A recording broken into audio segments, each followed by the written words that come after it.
அம்மா summer season வந்தாச்சுல கூல்ஃபி பண்ணி தரீங்களான்னு கேட்டால் மகா சரிம்மா பண்ணிடலான்னு பண்ணிட்டேன். இந்த கூல்ஃபி பண்ணுறது ரொம்ப ஈஸிங்க, நீங்களாம் ட்ரை பண்ணி பாருங்கள். 1/2 லிட்டர் பாலை ஃபேனில் சேர்த்து 1/4 லிட்டர் ஆகிறது வரை நல்லா வட்டை காய்ச்சி எடுத்துக்கோங்க. இது கூட 3 இல்லை 4 டேபிள் ஸ்பூன் சீனி, 2 ஏலக்காய் இடித்து சேர்த்துக்கலாம், ஒரு சின்ன துண்டு இஞ்சியை இடித்து சேர்த்துக்கலாம்.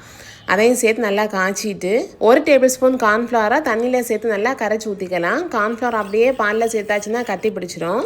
கார்ன்ஃப்ளவர் சேர்த்த உடனே நல்லா திக்காயிரும் பால். இந்த ஸ்டேஜில் ஸ்டவ் ஆஃப் பண்ணிவிட்டு இறக்கிடலாம். நல்லா ஆற வைக்கணும். ரூம் டெம்பரேச்சருக்கு வந்ததுக்கு அப்புறமா அரிப்பில் ஊற்றி அரிச்சு எடுத்துக்கலாம். நம்ம ஏலக்காய் இஞ்சி எல்லாம் இடிச்சு சேர்த்தோம் இல்லையா, அதை ரிமூவ் பண்ணுறதுக்காக. இப்போ கூல்ஃபி மோல்டில் ஊற்றிட்டு ஓவர் நைட் ஃப்ரீஸ் பண்ணி எடுத்தீங்கன்னா சூப்பரான கூல்ஃபி ரெடி.